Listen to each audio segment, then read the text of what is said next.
Hello everyone and welcome back for the English 1520 overview and announcements for week 9.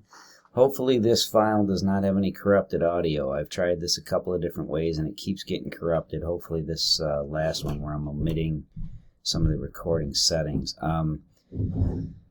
The setup so far, the argumentation peer review forum closes this evening for commentary and classmate submissions.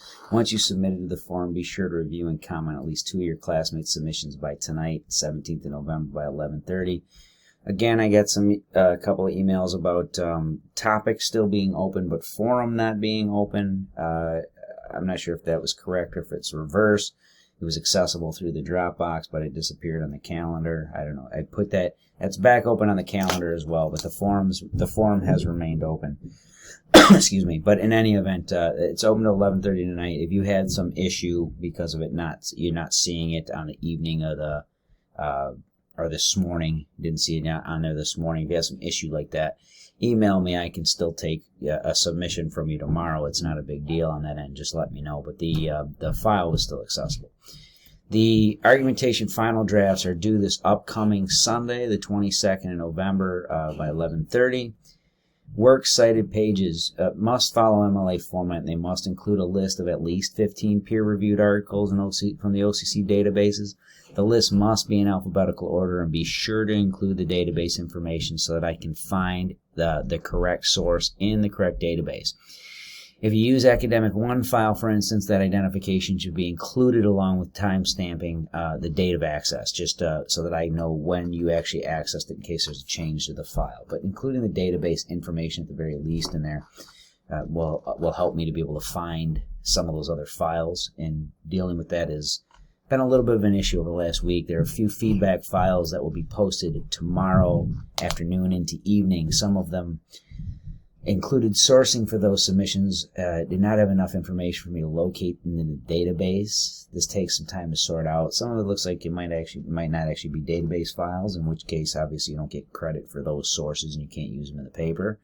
A few others just look like the information that you gave me is slightly off, including a couple of you who don't have author names when there are actually authors for these articles that you sent me. A few other submissions require a bit more commentary than typical regarding some of the format. A few of those students will need to do an almost total revision of the current work. These will be considered on a case-by-case basis for due date extensions. There are 2 of you that I have contact with about this already. However, the majority of the errors are simply the result of inattention to directions. So let's make sure we're paying very close attention to that. Okay, so now on to continued for the overview. Initial documents and assignment instructions for the next assignment, the cultural analysis, have now launched on Sunday. The first part of the assignment is the summary overview, just like we did with argumentation. The first Dropbox for the assignment, the cultural analysis summary overview, is open. The Dropbox includes an introduction and general assignment instructions, the rubric for both the summary overview and the subsequent essay, along with the template to follow for the summary overview. The summary overview is the only portion you're completing. Just make sure you hold on to that rubric there and pay attention to the things that have been outlined on that rubric for the essay that we'll be completing. We're going to go summary overview and then outline with works cited, and then we'll have a rough draft. So look at the course schedule timeline on D2L for that. All students should review those documents and instructions, select a topic of their choosing, something that truly interests you, and something you would like to teach others about. Pay attention to the examples on there. If you got questions on them, email me. But complete the summary overview for submission. Remember, this assignment requires that you explore and explain the cultural impact of your topic, qualifying your topic's classification as a cultural phenomenon. What proof is there of its significant impact? This is going to unpack this actually a little bit more over the next couple of weeks for clarification, but right now I think the examples provide sufficient clarification in that regard. You're looking at topics that you think have had a cultural impact, and as long as you can prove that, as long as you can show that it's had some type of significant impact, even if it's in a less than mainstream way, right? Fringe ideas, fringe concepts, and fringe topics of these, as long as you can show a cultural impact and the significance in that way, right? I'm certainly not going to just reject the topic out of hand. Cultural analysis summaries are due in the Dropbox by this Sunday, the 22nd, by 11:30 p.m., along with the final drafts of argumentation. Once they're submitted, the approval process will follow the same protocol as argumentation. If there's a topic that is not approved, I will work with students individually to select a new one. So, typically it'll be an approval, and then if it's not an approval directly, it'll be an approval with some suggestions on what to change or modify in some way, or maybe add to. And then if that's not the case, then I will explain why the topic won't work. This mostly will have to do with topics I just don't think that you can find enough research or commentary on to show its significance, but to write a paper on in any event. In which case I will work with you to select a topic that will yield those types of results. The readings for the week. This week, the focus of your reading should be parsed between the continued research for the argumentation while you're finalizing those and the articles posted for the cultural analysis papers. Now, the posted readings for both weeks 8 and 9, so Pac-Man and Fortnite as the topics, are articles in one research report that demonstrate the cultural impact of certain topics. Read through them and pay attention to the elements of the topic that the authors focus on to determine cultural relevance and impact. So you'll notice with Pac-Man, there are some massive claims made about the impact of Pac-Man as a video game and a cultural phenomenon. Pay attention to the things they point out as their supportive details to those. The same thing building with Fortnite currently. Those are two examples that kind of pair and bridge the gap between the 1980s and now, because it's similar in terms of the cultural impact in the same area of entertainment, right, and video gaming. It's very interesting to see the trajectory and now see what they're showing in modeling for Fortnite. It's not going anywhere as well, and it's still pretty influential for certain ages. But pay attention to those elements that they focus on, the different supportive details and things that they're claiming, and then supporting through evidence the cultural impact of their topic. While researching topics for the cultural analysis, students will not be restricted to peer-reviewed sources, though each student should still begin by searching OCC databases. So start there. Most of you will still find some pretty good results inside peer review and inside the databases. Students will also be allowed to draw from credible sources outside of the database if the source includes information and analysis that is relevant to their topic. So students should refer to Chapter 25 again.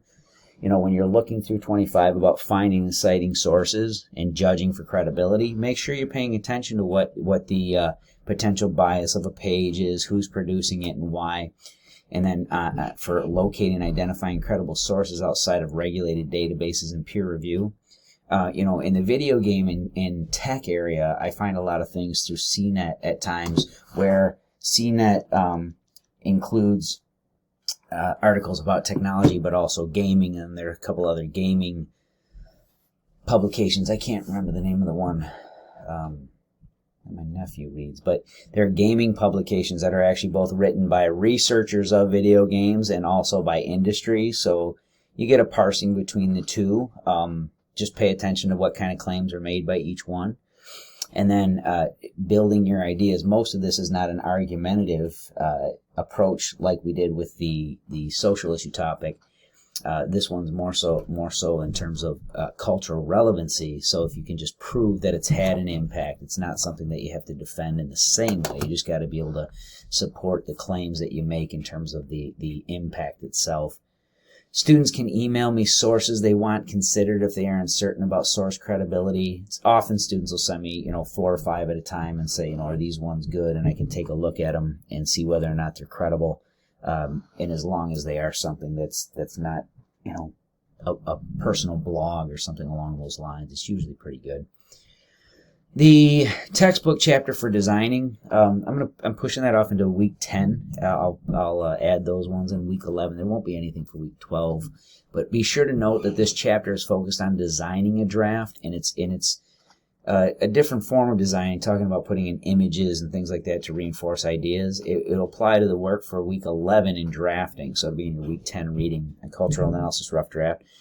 The chapter will be included because the essay allows for images to be included in this paper. So when you start drafting, in addition to the words that you're writing on the page, you can design and have pictures and graphs and things if it supports your idea and helps your reader to understand exactly what your topic is, particularly those of you who have something that's a little more fringe.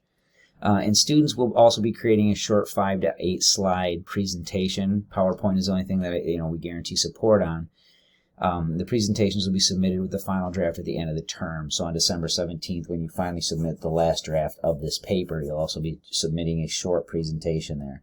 Normally in a live face-to-face session, we would do a round of you guys presenting these to the class and kind of exploring and explaining the relevancy to these things and giving your class some other examples of how the cultural impact is relevant, and also some other reasons why your classmates might want to look into this topic and get to be a little more familiar with it. The summer semester, I learned about some pop culture things that I had no idea about of K-pop. I just learned about TikTok last year through one of these presentations. Things like that are having cultural impact, and students share the ideas. Piano guys, there's some very interesting topics that come up. I really enjoy this part of it, even if I'm the only one that gets to read the final product here. In closing, this week should be focused on finalizing argumentation papers and selecting a topic for the cultural analysis assignments. During this new assignment, pick a topic you are truly interested in. Over the next few weeks, each of you has the opportunity to immerse yourself in a topic of your own choosing and then teach others about it and about its cultural significance. I have had both mainstream and fringe topics introduced during this assignment, and as long as a student was truly fascinated and engaged in the subject, they have all been incredibly informative and enjoyable to read. Just keep in mind that what you want to do here first and foremost is take on a topic that you actually enjoy. If it's something you're already immersed in because of a fandom circuit that you're participate in, right? I've had students throughout the years be into things like the MCU or Star Trek and things like that, and have these massive pieces that they do. Those are obviously very mainstream, but they're always very enjoyable, including those fringe ones. So take something on that you're interested in, you enjoy talking about, reading about, playing, participating, whatever it is, and take that as your topic, prove the cultural impact, and start in on that topic as your piece for the final paper there. Okay? I wish you all well, and once again, if you have questions, email me. You guys have been doing a pretty good job at keeping open communication for those of you dealing with some significant issues, and hopefully we're getting to the stages there where those are closing out for a lot of you guys. I know a lot of you guys are still dealing with some things, but those of you on the tech end and a couple family illness things, I think those are getting better as we have spoken over the last couple of days, and as we move into this. So hopefully it keeps going upward. Email me if you have questions, and I look forward to seeing the drafts and the summary overviews this weekend. Take care, everyone.